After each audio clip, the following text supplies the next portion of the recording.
무릇 율법 없이 범죄한 자는 또한 율법 없이 망하고 무릇 율법이 있고 범죄한 자는 율법으로 말미암아 심판을 받으리라.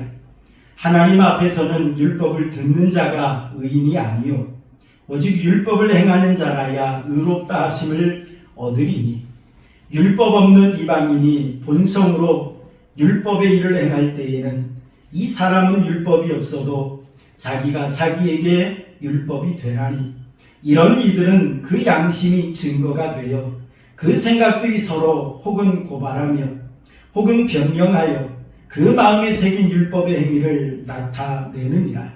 곧 나의 복음에 이른 바와 같이 하나님이 예수 그리스도로 말미암아 사람들의 은밀한 것을 심판하시는 그날이라. 아멘. 우리 옆에 사람하고 인사하시겠습니다. 반갑습니다. 주님의 사랑으로 사랑합니다. 인사하십니다. 제가 가보진 않았는데요, 들은 이야기입니다. 경상남도 창원에 보면 집현전이라고 하는 책방이 있다고 합니다. 그 책방의 주인의 이름이 석진국 씨라고 합니다.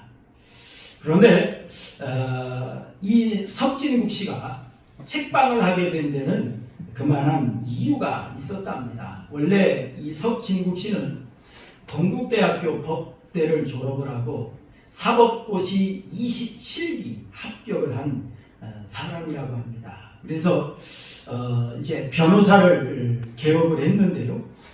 이 석진국 씨가 변호사가 되어서 그동안 법조계에서 흘러왔던 그 나쁜 어떤 관행들, 이런 것들이 아주 마음에 걸렸다고 합니다. 그리고 성격적으로 어떤 불의를 보면 참지 못하고 또 타협하지 못하는 그런 성격 때문에 많은 문제가 생겨나게 되었답니다. 자, 이제 변호사를 개업을 했으면 사건을 의뢰하는 손님이 찾아와야 되잖아요. 그렇지 않으면 누가 소개라도 시켜줘야 되는데, 특히 범죄자들이 제일 먼저 거치는 곳이 경찰서 아닙니까? 그래서 이 경찰서에서 변호사들에게 사건을 소개하는 그런 일들이 참 많이 있었답니다. 그렇기 때문에 이 변호사들은 이 경찰서의 어떤 전현직 그런 간부들에게 소개비 명목으로 많은 금품을 또 이렇게 가져다 주는 그런 관행이 있었다고 해요. 그런데 이 석진국 씨는 이것을 하지 못했답니다. 그래서 나중에 이것이 이제 꺼리낌이 되어지고 이것은 소개비가 아니고 이건 뇌물이다, 어떤 그런 생각이 들었기 때문에 하지 않았답니다. 그러면서 나중에는 더 나아가서 소개료 없애기 운동, 이걸 펼쳤다고 합니다. 그러니 누가 그런 사람에게 일거리를 맡기겠습니까? 어느 누구 그 사람에게 일거리를 맡긴 사람이 없었답니다. 그래서 할 수 없이 변호사 사무실을 문을 닫았답니다. 그러면서 생각하기를, 내가 조금 더 꺼리낌이 없이 그저 내가 하고 싶은 일을 하면서 살 수 있는 방법은 없을까 생각을 하다가 헌책방을 열었답니다. 헌책을 가져오면 그만한 대가를 지불해주고 거기에서 한 30% 돈을 올려서 더 받는 방식으로 하는 그런 책방이랍니다. 사진으로 보고 있는 이곳이 그 책방이에요. 여러분, 이처럼 사람의 마음에는 어떤 죄를 지었을 때 꺼리끼는 그런 꺼리낌이 있어요. 그걸 우리는 종종 양심이라 이렇게 표현을 합니다. 사실 우리가 사람의 눈은 속일 수 있을지는 몰라도 양심은 속일 수가 없어요. 양심을 속일 수가 없습니다. 여러분, 우리 인간에게 하나님께서 바른 길을 갈 수 있도록 우리 인간에게 주신 선물 하나가 있습니다. 그게 뭐냐면 그게 바로 양심이라고 하는 것입니다. 양심. 오늘 본문의 말씀을 보면 하나님께서 죄인들을 심판하기 위한 원칙을 설명을 하고 있어요. 죄인을 심판하기 위해서 주신 그 기준에 대해서 하나님은 설명하는데, 유대인에게는 율법이라고 하는 걸 주셨고 이방인에게는 양심이라고 하는 걸 주셨다라고 하는 걸 소개하는 그런 내용입니다. 문자적으로 보면 이 내용은 아주 간단해요. 그래서 사실 이 본문을 가지고 설교하기가 조금 어렵습니다. 쉽지가 않아요. 저는 이 말씀을 가지고 좀 낑낑대면서 고민을 해봤습니다. 이 말씀을 통해 하나님께서 우리에게 주시는 은혜가 뭘까? 라고 하는 걸 생각하다가 하나님의 은혜가 있음을 발견할 수가 있었어요. 여러분들은 자녀들을 사랑할 것입니다. 자녀들을 사랑하기 때문에 자식들에게 옳고 가르침을 가르치셨을 거예요. 이것은 옳고 이건 나쁜 거야. 가르치는 이유가 뭡니까? 그것을 가지고 자녀를 심판하기 위한 목적입니까? 아니면 자녀들이 잘 되고 자녀들이 바르게 살기를 원하는 목적으로 그것을 가르치셨습니까? 아마 후자일 것입니다. 자녀들을 심판하는 것이 목적이 아니라 자녀들이 잘 되게 하고 자녀들이 바르게 살아가게 하고 그런 마음을 가지고 옳고 그름의 기준을 말씀해 주셨을 것입니다. 여러분, 본문에 담겨있는 하나님의 마음도 이와 같을 것이라 라고 하는 걸 저는 생각해 볼 수가 있었습니다. 하나님께서 심판의 기준을 말씀해 주셨지만 이 심판의 기준을 통해서 하나님께서 죄인된 인간에게 베풀어 주신 은혜가 있다는 거죠. 여러분, 하나님께서 죄인된 인간에게 이 율법과 양심이라고 하는 걸 주셨어요. 여러분, 이걸 왜 주셨을까요? 여러분, 12절 말씀을 한번 읽어볼까요? 오늘 12절 함께 보겠습니다. 시작. 무릇 율법 없이 범죄한 자는 또한 율법 없이 망하고 무릇 율법이 있고 범죄한 자는 율법으로 말미암아 심판을 받으리라 라고 말했어요. 여러분, 여기에서 보면 범죄하는 건 똑같아요. 그러나 율법이 있고 범죄한 자냐 아니면 율법이 없이 범죄한 자냐, 지금 그 차이를 볼 수가 있습니다. 다시 말하면 율법을 받고 범죄를 했느냐 아니면 하나님이 율법을 주시지 않아서 받지 않고 범죄했느냐, 지금 그 차이거든요. 분명히 말하는 것은 율법이 없이 범죄한 자도 율법이 없기 때문에 망하고 율법을 받았음에도 범죄한 자는 그 율법으로 인하여 심판받는다, 그런 말이에요. 여러분, 죄를 범하면 심판을 받는다, 망한다 라고 하는 것입니다. 여러분, 여기에서 중요한 것은 율법을 가졌느냐 안 가졌느냐, 이게 중요한 게 아니에요. 여기에서 중요한 것은 죄를 범했느냐 죄를 범하지 않았느냐, 여기에 초점을 둔 그런 말씀입니다. 여러분, 13절도 우리 한번 읽어볼까요? 13절 함께 보겠습니다. 시작. 하나님 앞에서는 율법을 듣는 자가 의인이 아니요 오직 율법을 행하는 자라야 의롭다 하심을 얻으리니 라고 말을 했어요. 여러분, 여기서 말하는 의인이다, 이 의인이라고 하는 것은 하나님께 좋다고 인정받는 것을 가리키는 거예요. 하나님께 받아들여지는 것, 이것이 의로운 것이고 이게 의인이에요. 여러분, 율법을 소유했다고 하나님 앞에 의인이 되는 게 아니라는 거예요. 율법을 내가 듣고 받았다고 의인이 되는 것이 아니라는 거예요. 의인이 되는 것은 율법을 행함으로 인하여 의인이 된다라고 하는 것을 말하고 있는 걸 볼 수가 있습니다. 여러분, 밥상이 여러분 앞에 놓여져 있습니다. 그 밥을 쳐다보고 있으면 배가 부릅니까? 아니죠. 먹어야 배가 부른 거죠. 먹어야 배가 부른 겁니다. 그런 것처럼 율법을 받았느냐 안 받았느냐, 이게 중요한 게 아니라는 거예요. 행했느냐 행하지 않았느냐, 죄를 지었느냐 죄를 짓지 않았느냐, 이게 중요하다는 것입니다. 여러분, 유대인들은 태어나면서부터 율법 안에서 태어납니다. 그들은 태어나면서부터 율법을 듣고 율법을 배웠고 교육받았습니다. 여러분, 하나님께서 유대인들에게 특별히 이 율법이라고 하는 선물을 주셨어요. 율법을 주신 데는 크게 두 가지 목적이 있습니다. 첫째는 내가 거룩하니 너희도 거룩할지니라 라고 레위기서 11장 45절에 말씀하셨던 것처럼 하나님의 백성으로 거룩하게 사는 것이 어떻게 사는 것인가, 이걸 알려주기 위해서 주신 것이 바로 율법입니다. 그래서 성경에 보면 뭐뭐 해라, 뭐뭐 하지 마라 라고 하는 그러한 내용들이 많이 있어요. 하나님의 백성은 이렇게 살아야 돼. 그러면서 가르쳐 주신 거죠. 그리고 여러분, 율법을 주신 두 번째 목적이 있습니다. 그게 뭐냐면 죄가 무엇인지를 깨닫게 하기 위해서 주셨다는 거예요. 여러분, 제가 키가 큽니까? 작습니까? 자, 이 질문이 참 애매해요. 어떤 것을 기준으로 해서 키가 크다고 말하고 어떤 것을 기준으로 해서 키가 작다고 말할 수 있겠습니까? 미국 사람에 비하면 저는 키가 작은 편입니다. 그러나 우리 한국 사람에 비하면 보통 키죠. 큰 키도 아니고 작은 키도 아니고 보통 키입니다.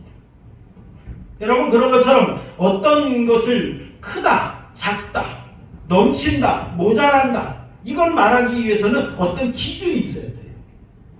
의인이다, 죄인이다 라고 하는 걸 구분하기 위해서는 어떤 기준이 있어야 됩니다. 그 기준으로 주신 것이 이게 바로 율법이라는 거예요.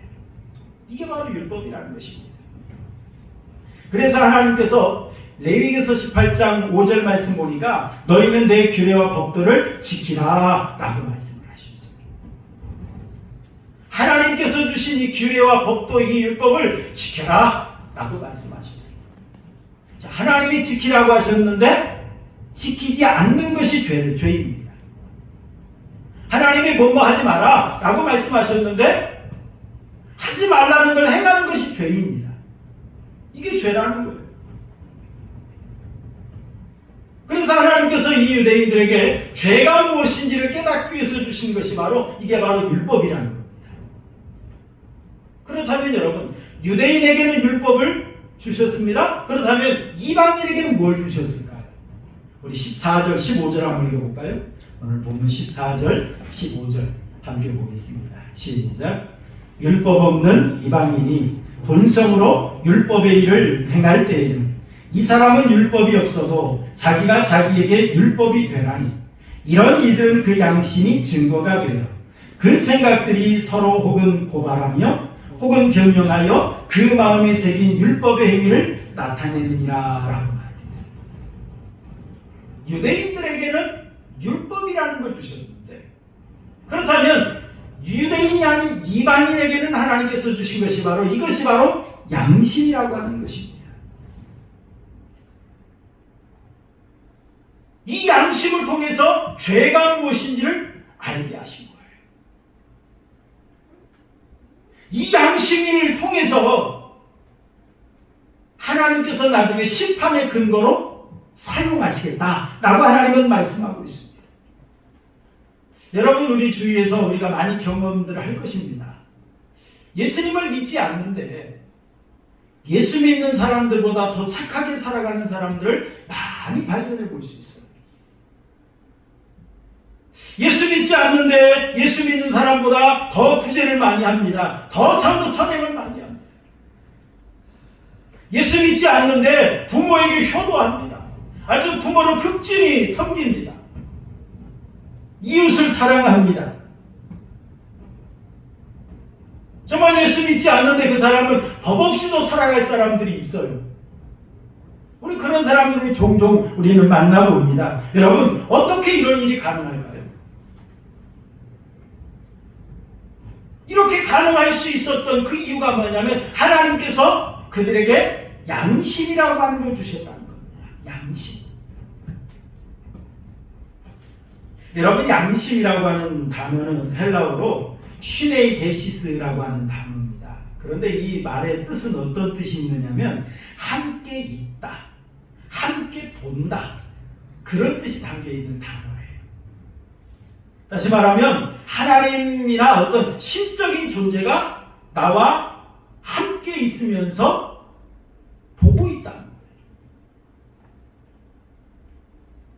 하나님이 어떤 신적인 존재가, 어떤 심판자가 나와 함께 있으면서 심판한다는 거예요.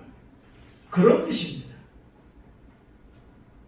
그래서 양심을 여러 가지 말로 표현해 볼 수가 있는데요. 여러분, 양심은 마음에 새겨진 율법입니다. 이게 양심이에요.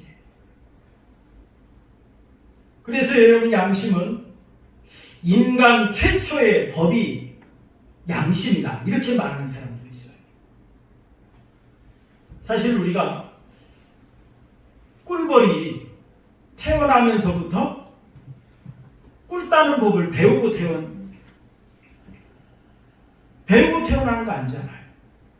그런데 태어나면서부터 그들은 꿀을 딸 줄 압니다. 그게 본성이에요. 본성에 의해서 그렇게 되어지는 겁니다. 그런 것처럼 하나님께서 우리 인간의 마음 속에 선악을 구분할 수 있는 그런 능력을 허락해 주신 거예요. 그게 바로 양심이라. 양심. 우리 인간이 태어나면서부터 하나님께서는 우리 인간의 마음 속에 하나님을 알 수 있는, 신적인 존재를 알 수 있는 그런 능력을 주셨습니다. 이것이 바로 양심이라고 하는 것입니다. 여러분, 우리 어린이들이 갖고 놀고 있는 오뚜기 보면 어떻습니까? 그냥 어떻게 하늘로 던지든 어떻게 굴리든 이 오뚜기는 어떻게 합니까? 나중에 똑바로 서게 되어져 있습니다. 그 이유가 뭡니까? 무게중심이 아래에 세워져 있기 때문에 그 무게중심에 의해서 똑바로 서는 걸 볼 수가 있어요. 그런 것처럼 사람의 마음에 도덕적인 어떤 중력이라고 할 수 있는 양심을 하나님께서 우리 마음에 심어주신 겁니다. 사실은 우리가 죄라는 게 세상적인 관점으로 보면 이 죄라는 것이 겉으로 드러나야 죄예요.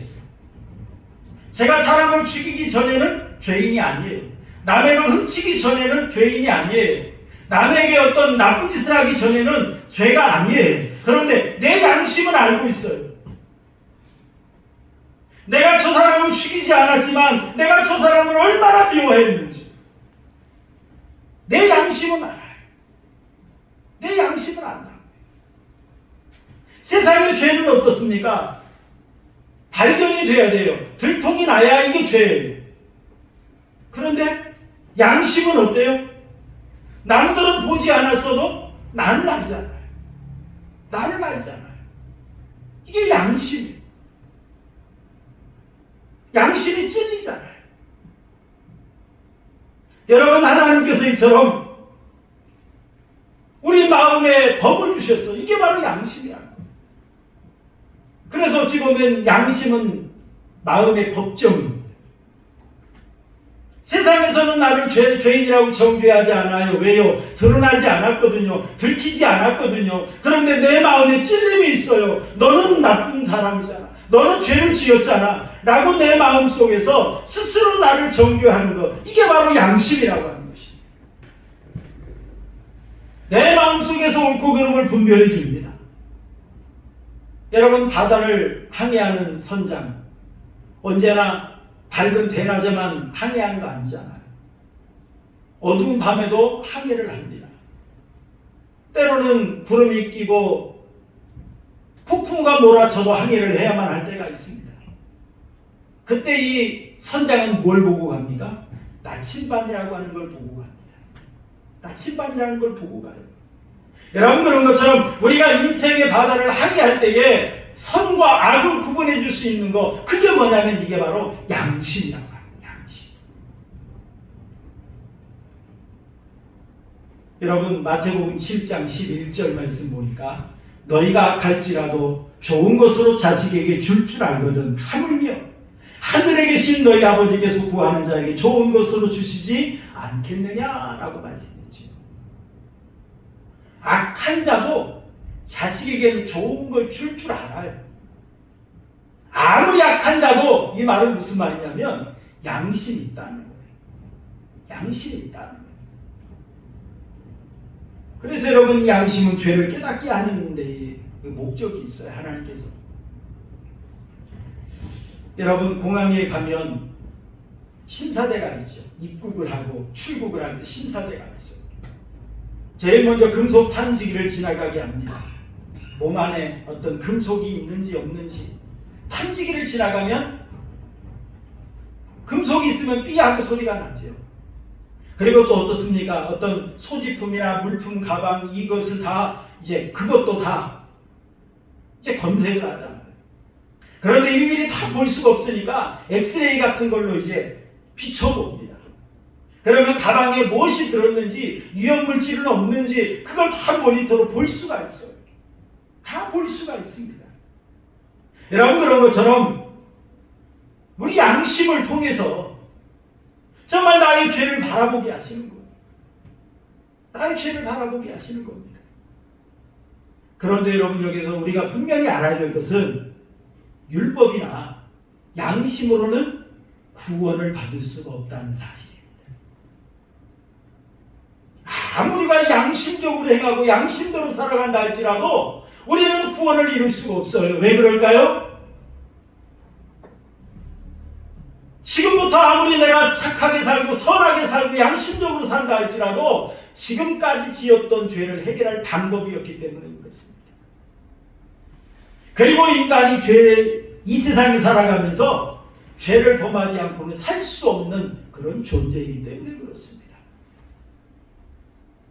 그래서 율법의 목적, 하나님께서 양심을 주신 목적 중에 한 가지가 뭐냐면, 우리 로마서 3장 20절 한번 읽어볼까요? 로마서 3장 20절 함께 보겠습니다. 시작. 그러므로 율법의 행위로 그의 앞에 의롭다 하심을 얻을 육체가 없나니 율법으로는 죄를 뭐 하심이라고요? 깨달음이니라. 율법으로는 죄를 깨닫게 하는 거예요. 여러분, 레이더라고 하는 장비가 있습니다. 이 레이더라고 하는 장비는 지금 하늘을 날고 있는 비행기나 또한 바닷속에 들어가서 항해하고 있는 어떤 잠수함이나 새떼, 물고기떼 이런 것들을 탐지해낼 수 있는 장비입니다. 눈에 보이지 않아요. 그런데 이 레이더를 통해서 다 감지해낼 수가 있습니다. 여러분, 땅속에 있는 지하 광물들, 여기에 금이 있는지 없는지 어떻게 할까요? 안 파봤는데.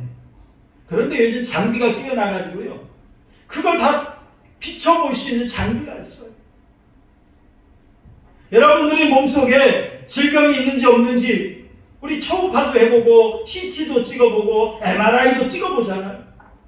그럼 어떻습니까? 내 몸속에 어떤 질병이 있는지가 다 우리는 들여다볼 수가 있어요. 그런 것처럼 하나님께서 우리가 죄인이라는 사실을 깨닫게 하기 위해서 이 율법과 양심이라고 하는 것을 주셨다는 사실입니다. 그러므로 여러분, 이 율법과 양심은 우리를 심판하기 위한 어떤 기준이 되기도 합니다마는 우리에게 은혜를 베푸시는 도구라는 사실을 여러분 믿으시길 바랍니다. 은혜를 주시기 위한 도구예요. 우리를 바르게 세우기 위한 도구예요. 여러분, 우리가 왜 죄인이라는 걸 깨닫는 것이 중요할까요? 우리가 죄인이라는 것을 깨달아야만 이 죄의 문제를 해결할 수 있는 구원자이신 예수님을 찾고 따라갈 수 있기 때문에 그렇습니다. 여러분, 우리 16절 한번 읽어보시죠. 16절 함께 보겠습니다. 시작. 곧 나의 복음에 이른 바와 같이 하나님이 예수 그리스도로 말미암아 사람들의 은밀한 것을 심판하시는 그날이라 라고 말을 합니다. 여러분, 자기 몸에 이상이 있다고 생각하는 사람은 어디를 갑니까? 병원에 갑니다. 가서 의사에게 자기의 아픈 증세라든지 자기 어떤 아픈 상처를 보여줍니다. 그리고 의사가 시키는 대로 해요. 왜요? 내 몸에 지금 문제가 있어요. 병이 생겼어요. 이걸 고침받기 위해서는 의사가 시키는 대로 해야 된다는 걸 알기 때문에 그렇습니다. 여러분, 우리가 어떤 일을 할 때 잘 되지 않는 데는 남의 탓도 있습니다만 내 탓도 있는 거죠. 그런데 살펴보니까 남에게 문제가 있는 것이 아니라 나에게 문제가 있는 거예요. 그걸 깨닫는 사람은 어떻습니까? 자기가 변하려고 합니다. 자기가 고치려고 합니다. 왜요? 문제의 원인을 발견했으니까 그걸 해결하려고 하는 거죠. 여러분, 그런 것처럼 우리가 지금 죄인이라는 사실을 하나님께서 율법을 통해 양심을 통해 깨닫게 해주셨어요. 그렇다면 이 죄의 문제를 어떻게 해결할 수 있을까요?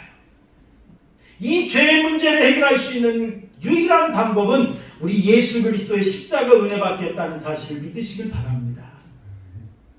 예수 그리스도의 십자가의 은혜가 아니면 우리는 이 죄를 결코 씻어낼 수가 없어요.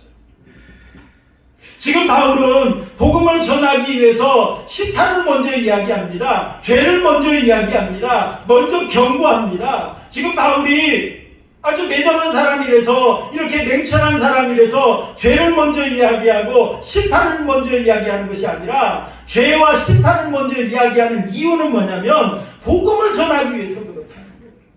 복음을 말하려고 하는 거예요. 여러분, 지금 바울은 심판이 아닌 구원을 선포하기를 원하는 겁니다. 지금 로마에 있는 성도들에게 편지를 쓰는 이유가 당신들은 죄인입니다, 이걸 말하려고 하는 것이 아니라, 당신들을 구원할 수 있는 유일한 분이 계시는데 그분이 바로 예수 그리스도입니다, 이것을 말하고 싶은 거예요. 그래서 지금 바울은 죄를, 이방인의 죄, 유대인들의 죄, 심판, 이걸 지금 말을 하는 거예요. 여러분, 갈라디아서 3장 24절 우리 한번 읽어볼까요? 갈라디아서 3장 24절 함께 보겠습니다. 시작. 이같이 율법이 우리를 그리스도께로 인도하는 초등교사가 되어 우리로 하여금 믿음으로 말미암아 의롭다함을 얻게 하려 함이라 라고 말을 했어요. 여러분, 초등교사는 어린아이들을 교육하고 바른 길로 인도하는 자들이 초등교사예요. 여러분, 율법은 지금 누구에게로 인도하는 초등교사라고요? 예수 그리스도께로 인도하는 초등교사, 이것이 바로 율법이다, 이렇게 말을 합니다. 다시 말하면 율법을 통해 내가 죄인이라는 걸 알았어요. 나에게 죄가 문제가 있다는 걸 알았어요. 자, 이 문제를 어떻게 해결할까? 누가 이 문제를 해결해 줄 수 있을까? 어떻게 이 죄를 씻어낼 수 있을까? 이걸 고민하면서 우리를 구원자이신 예수님께로 인도하는 역할을 하는 것이 바로, 이게 바로 율법이라는 것을 말씀하고 있는 걸 볼 수가 있습니다. 여러분, 우리가 우리의 죄를 씻기 위해서는 구원자이신 예수님을 믿어야만 합니다. 여러분, 로마서 1장 17절도 한번 보시죠. 로마서 1장 17절 시작. 복음에는 하나님의 의가 나타나서 믿음으로 믿음에 이르게 하나니 기록된 바 오직 의인은 무엇으로 말미암아? 믿음으로 말미암아 살리라 함과 같으니라 라고 말을 했어요. 여러분, 정말 우리가 이 죄 사함을 받고 구원받기 위해서는 예수 그리스도의 십자가의 은혜를 믿음으로 말미암아, 믿음으로 말미암아 우리가 죄 사함 받고 구원받을 수 있다라고 하는 걸 바울 사도는 분명히 말씀하고 있는 걸 볼 수가 있습니다.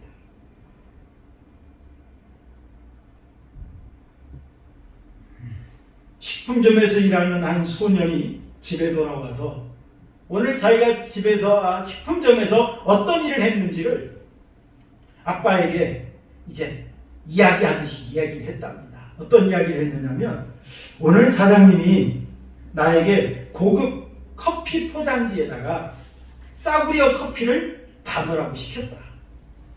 그래서 사장님이 시키는 대로 나는 열심히 담았다, 그 이야기를 했습니다. 그리고 사람들이 그것도 알지 못하고 고급 커피 포장지에 담겨있는 그 싸구려 커피를 고급 커피값을 주고 사갔다, 그런 이야기를 했습니다. 쉽게 말하면 그게 사기죠. 그때 아버지가 이 소년에게 이런 이야기를 했다고 합니다. 너는 그런 사장님 밑에서는 배울 것이 없다. 아무리 돈을 많이 줘도 너는 그곳에서 일하지 말아라, 그렇게 말을 했습니다. 그래서 이 소년은 아버지의 말을 듣고 그 가게를 그만두었습니다. 그리고 난 후에 이제 새로운 일거리를 찾으려고 하는데, 정직하게 진실하게 일하면서 돈 벌 수 있는 것을 찾으려 하니까 거의 없더라는 거예요. 거의 없더라는 거예요.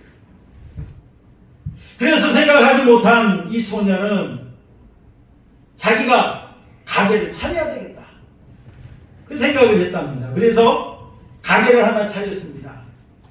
그리고 그 입구에다가 마태복음 6장 33절 말씀, 먼저 그의 나라와 그의 의를 구하라 라고 하는 말씀도 써 붙여놨습니다.